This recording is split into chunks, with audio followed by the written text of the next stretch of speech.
El corazón del hombre, por Erich Fromm. 4. 1. El hombre, lobo o cordero. 2. Por haber sido desfiguradas con frecuencia mis opiniones, haciéndolas subestimar la capacidad para el mal que hay en el hombre, deseo subrayar que ese optimismo sentimental no es el tono de mi pensamiento. Realmente sería difícil, para quien haya tenido una larga experiencia clínica como psicoanalista, subestimar las fuerzas destructoras que hay en el hombre.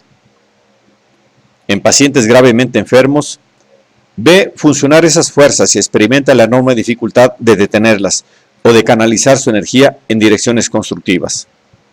Sería igualmente difícil para cualquier persona que presenció el estallido explosivo de maldad y de instinto destructor desde los comienzos de la Primera Guerra Mundial no ver la potencia y la intensidad de la capacidad destructora humana. Pero existe el peligro de que la sensación de impotencia de que hoy expresa la gente, los intelectuales lo mismo que el individuo ordinario, cada vez en mayor grado, la induzca a aceptar una versión nueva de la corrupción y del pecado original que sirva de racionalización a la opinión derrotista de que no puede evitarse la guerra, porque es consecuencia de la capacidad destructora de la naturaleza humana.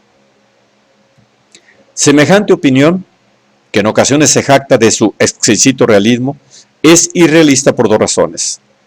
En primer lugar, la intensidad de las tendencias destructoras no implica de ninguna manera que sean invisibles o ni aún dominantes. La segunda falacia de esta opinión está en la premisa de que las guerras son primordialmente consecuencia de fuerzas psicológicas.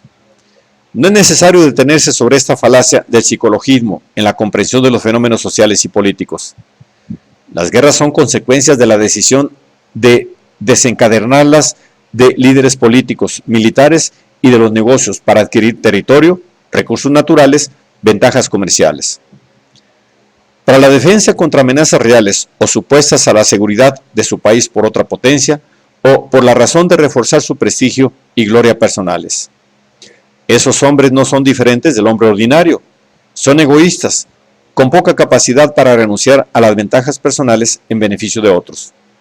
Pero no son crueles ni malignos.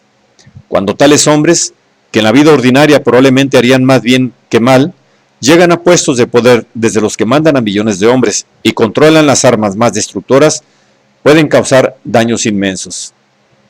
En la vida civil, podrían haber destruido a un competidor. En nuestro mundo de estados poderosos y soberanos, soberano significa no sometido a ninguna ley moral que restrinja la acción del Estado soberano, pueden destruir a la especie humana. El hombre ordinario con poder extraordinario es el principal peligro para la humanidad, y no el malvado o el sádico. Pero así como se necesitan armas para hacer la guerra, se necesitan las pasiones del odio, de la indignación, de la destrucción y del miedo para hacer que millones de hombres arriesguen la vida y se conviertan en asesinos. Estas pasiones son condiciones necesarias para desencadenar la guerra. No son sus causas, como tampoco lo son los cañones y las bombas por sí mismos. Muchos observadores han comentado que la guerra nuclear difiere en este respecto de la guerra tradicional. El individuo que oprime los botones que dispararán proyectiles con cargas nucleares, uno solo de los cuales puede matar a centenares de miles de personas, difícilmente tendrá la sensación de matar a alguien en el sentido de que un soldado tuvo esa sensación cuando empleó su bayoneta o su ametralladora.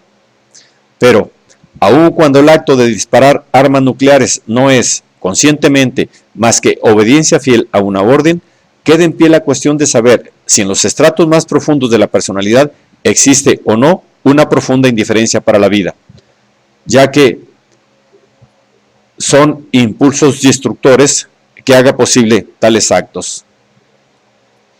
Ya que no impulsos destructores que haga posible tales actos.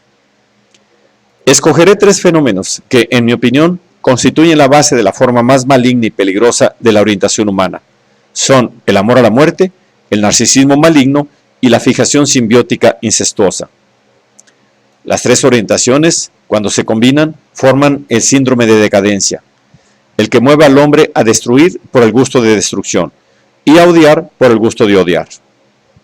En oposición al síndrome de decadencia, describiré el síndrome de crecimiento, que consiste en el amor a la vida, en cuanto opuesto al amor a la muerte. El amor al hombre, opuesto al narcisismo, y la independencia, opuesta a la fijación simbiótico-incestuosa. Solo en una minoría de individuos aparece plenamente desarrollado uno u otro de los dos síndromes. Pero es innegable que cada individuo avanza en la dirección que ha elegido, la de la vida o la de la muerte, la del bien o la del mal.